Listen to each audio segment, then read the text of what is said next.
తాకట్లో ఉన్న మీ బంగారాన్ని విడిపించి ఆ రోజు ఆన్లైన్ రేటుకి కొంటాం. Sharma gold company.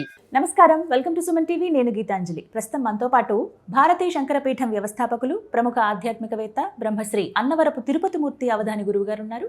వారితో మాట్లాడదాం. గురుగారు నమస్కారం అండి. ఓం శ్రీ మహాగణాధిపతయే నమః.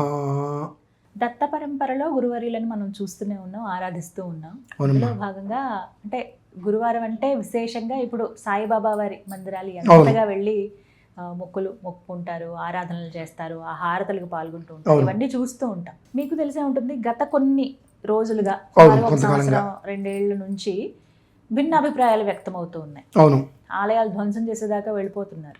చాలా ముఖ్యమైన ప్రముఖమైన స్థలాల్లోనే ఆదరణ తగ్గింది, అంటే మనం పూజించవలసింది వీరిని అని చెప్పి పెద్దలు కూడా చెబుతూ ఉన్నారు. సరే, ఎవరి అభిప్రాయం ఎలా ఉన్నా కానీ మీరేం చెప్తారు? బాబావారు హిందూ కాదు, ఆయన ముస్లిం, మీరు ఎలా పూజిస్తారంటూ ఘాటుగానే వ్యాఖ్యలు చేస్తున్నారు. వీటిపైన డిబేట్లు పెడుతూ ఉన్నారు, వార్తలు వస్తూ ఉన్నాయి. సోషల్ మీడియా ఓపెన్ చేస్తే ఇట్లా రీల్స్ కూడా చూస్తూనే ఉన్నాం. అసలు ఏది నిజం, ఏది అబద్ధం? భక్తులు చాలా అంటే ఇబ్బంది పడిన సందర్భాలు కూడా ఉన్నాయి. కంటతడి కూడా పెట్టుకున్నారు చాలా మంది. కొంతమంది మాట్లాడినప్పుడు కూడా ఇలా అంటున్నారు బాబా వారిని, అలా ఎలా అన్నట్టుగా. కంటదడి పెట్టుకున్న వాళ్ళు నిజమైన భక్తులు.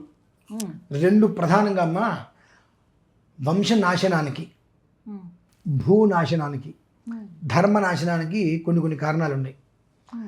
ఏరుల పారుల సిద్ధ పురుషుల గురించి మనం మాట్లాడే హక్కులు మనకు లేవు.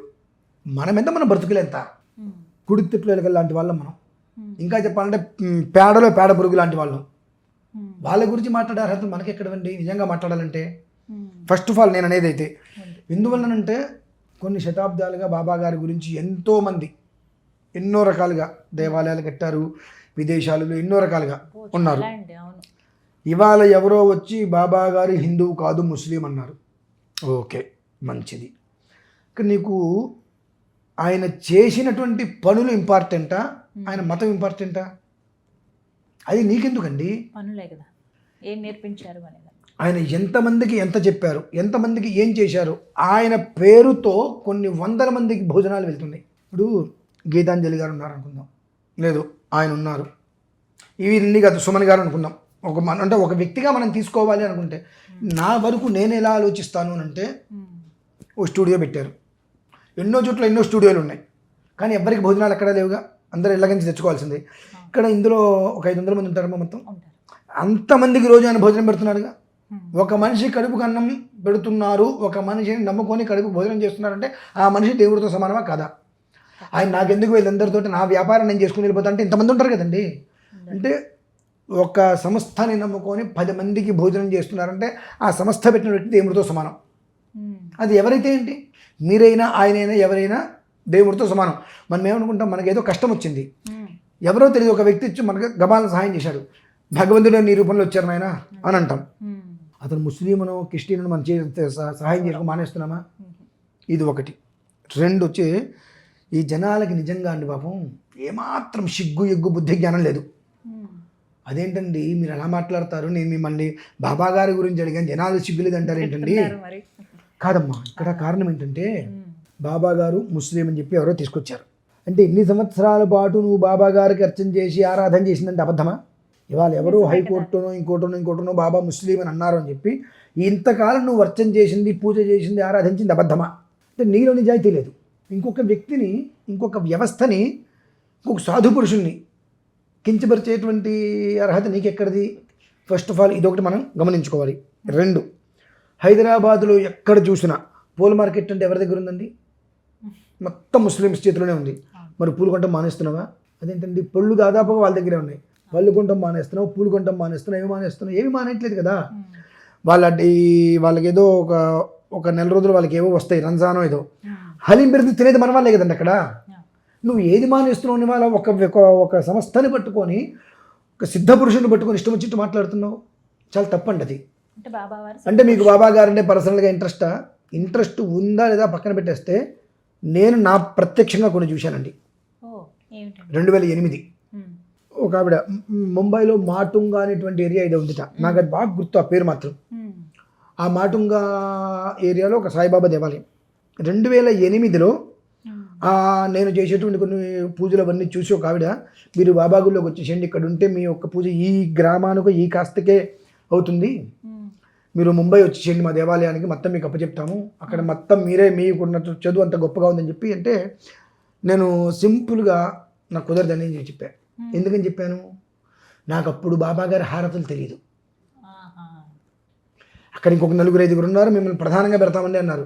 నాకు తెలియకుండా నువ్వు అది చెయ్యి ఇది చేయటం కరెక్ట్ కాదు. 55,000 రూపాయలు శాలరీ, నాకు బాబా గారి హారతులు తెలియదు, నాకు కుదరదమ్మా, నాకు అవకాశం లేదని చెప్పేశా. ఆ రోజు ఆవిడ సరే మీకు ఏదన్నా ఎప్పుడన్నా అవకాశం వస్తే మీరు ఒకసారి రండి అని చెప్తున్నారు, ఇలా ఇలా ఇలా అన్నారు. 2 చేతులు నార్మల్గానే ఉన్నాయి, ఇలా ఇలా అంటే ఇట్లా తీసి పచ్చకర్పూరం ఇచ్చారంట నా చేతికి. నా కళ్ళతో నేను ప్రత్యక్షంగా చూసింది. 2 చేతులు నార్మల్గానే ఉన్నాయి, ఇలా ఇలా మాట్లాడుతూ ఇలా చేతులు తిప్పుకుంటూ మాట్లాడుతూనే ఉన్నారు. ఇట్లా ఇటు ఇటు ఇట్లా అన్నారు. ఏంటని చూస్తుంటే ఇలా తీశారు, పచ్చకర్పూరం వచ్చింది చేతుల నుంచి. గత 2.5 సంవత్సరాల క్రితం వరకు నా దగ్గర ఉందండి అది. తర్వాత కరిగిపోయింది. చాలా ఆశ్చర్యం. ఆ తర్వాత ఇంకొకళ్ళ ఇంటికి ఏదైనా కార్యక్రమానికి వాళ్ళు బాబా భజనలు చేస్తున్నారంటే వెళ్ళా. మాట్లాడుతూ నా ముందు చూసి నవ్వుతున్నారు. నాకు కాస్త సిగ్గు అనిపించింది. వాళ్ళు ఏవో భజనలు చేస్తుంటే నాకు రావట్లా. మనకు మంత్రాలు వచ్చి కానీ భజనలు రావు కదండి. మాట్లాడుతూ ఇలా అన్నారు, చేతుల నుంచి పూలు పడ్డాయండి. ఇలా అన్నప్పుడు ఏం లేవు, ఇలాంటి బాబా గారి పాదాల దగ్గర పూలు పడ్డాయి. ఆయన దీని నుంచి విభూతి రావటం నా కళ్ళతో నేను చూశా. సిద్ధ పురుషుడు కాదు అనడానికి అర్హత ఎక్కడ ఉందండి? మ్యాజిక్ కాదు, సిద్ధ పురుషుడు కాదు అనడానికి అక్కడ లేదు అర్హత. అంటే ఇక్కడ ఏమిటి, ప్రతి మనిషిలోనూ కూడా మనకు ఎవరైనా ఒక ఉపకారం చేశారు అంటే ఆ మనిషిలో మనం భగవంతుని చూస్తున్నాం. నా విషయంలోనే చెప్తా, నేను ఈ భారతీయ శంకరపీఠాన్ని స్థాపించిన తర్వాత సంఖ్య చెప్పను, ఒక 100కి పై మాటే చిన్నపిల్లలకి ఎన్నో రకాల శస్త్రచికిత్సలకు నేను ఉపకారం చేశాను, ఎవరికి చెప్పుకోలేదు. అందులో కొంతమంది గురుగారు ఒకసారి మా ఇంటికి వచ్చి వెళ్ళండి అంటే, వాళ్ళ ఇంటికి వెళ్తే 6 అడుగుల విగ్రహం అండి, అంటే ఒక ఫోటో 6 అడుగుల ఫోటో నాదే, దానికి దండ వేశారు, కింద దీపారాధన చేశారు. అంటే నేను చచ్చిపోయినట్ట. అదేంటంటే వాళ్ళు హాస్పిటల్లో ఉండి మాకు సహకారకులు ఎవరైనా కావాలి పిల్లల్ని కాపాడటానికి అన్నప్పుడు నాకేదో తెలిసి నేనేదో చేయగలిగింది మొత్తం అంతా అక్కడ చేస్తే ఆ పిల్ల క్షేమంగా బయటకు వచ్చిందని చెప్పి ఆ గురుతత్వాన్ని చూశారు వాళ్ళు. అంత మాత్రం నేను దేవుడిని అయిపోను కదండి. అంటే వాళ్ళ మనస్సులో వాళ్ళ దేవుడి గుట్లో నా ఫోటో ఉండటం కానీ వాళ్ళ ఇంట్లో నిలబెత్తి నేను చూశా, దండ వేశారు, కింద దీపారాధన చేశారు, అంత మాత్రం నేను చనిపోయినట్టు కాదు కదండి. అంటే వాళ్ళ దృష్టిలో భగవంతుడిగా గురుతుల్యంగా ఆరాధించారు. అలాగే నీకు నచ్చలా బాబా అంటే, నీకు నచ్చనప్పుడు ఇంకొకరి దగ్గర నువ్వు ఆ విషయాన్ని ప్రస్తావన చేయడానికి అర్హత లేవు. నీకు లేని నమ్మకం, నువ్వు ప్రశాంతంగా ఉండు. నాకు నమ్మకం ఉంది, నువ్వు ఎలా నమ్ముతావు అది నీకెందుకయ్యా. అంటే మన వాళ్ళు ఒక్క గడ్డి తినే తత్వం ఎలా ఉంటుందంటే అండి, ఇన్ని సంవత్సరాల పాటు బాబా గారు నరివాలి ఎవరో హైకోర్టు వాళ్ళు వచ్చి బాబా ముస్లిం హిందూ కాదనేది బడికి ఇవన్నీ చేసావు కదా, ఇంకోటి వచ్చి రాముడు క్షత్రియుడు దేవుడు కాదు అంటాడు, నువ్వేం చేస్తావు? నేను అంటున్నాను కదండి. అంటే అప్పుడు నువ్వు అన్నవాడి మీద ధ్వజమెత్తుతావా, నిజమా అబద్ధమని ఆలోచిస్తావా? ఆలోచించాలి ముందు. అన్నవాడి మీద ధ్వజమెత్తడం కాదు కదా, క్షేత్రబీజ ప్రాధాన్యత. అంటే సామాన్యంగానే ఒక గీతాంజలి గారు ఇంకొకళ్ళు ఒక 10 మందికి ఏదైనా ఉపకారం చేశారు, వాళ్ళ ద్వారా 10 మంది హాయిగా ఉన్నారు అని అంటే, కనిపిస్తే ఆ మనిషిని దేవుళ్ళలాగా నమస్కారం చేస్తున్నారు అంటే ఆ వ్యక్తులు ఆవిల్లో దేవతను చూశారు. అంతే, అది మనం గమనించాల్సింది. దైవతత్వం అనేటువంటిది నువ్వు చూసే చూపుని బట్టి ఉంటుందండి. కానీ చెప్పిన మాటలు ఏవి కూడా తప్పు కాదు, శ్రద్ధ సహనం ఉండాలని. ఆయన ఎవరికి ఏం చెప్పారు? అన్యాయం చేయొద్దు, ధర్మంగా ఉండు అన్నారు. అధర్మంగా ఉండమని ఎవరికి చెప్పలేదు. ఇంకొక విషయం, ఇంతమంది మాట్లాడారు కదా బాబా గారి గురించి. సరే, నాకు ఆయన ఉంటే బాబా గారు అంటే నాకు ఇష్టమా ఇష్టం లేదా విషయం పక్కన పెట్టేద్దాం. నేను ధర్మం గురించి మాట్లాడతాను. ఒక్కళ్ళైనా బాబా గారి యొక్క పుట్టుపూర్వోత్తరాల గురించి తెలుసుకోగలిగారా? మరి చేతకాని సన్నాసులు దేనికండి మాట్లాడతారు?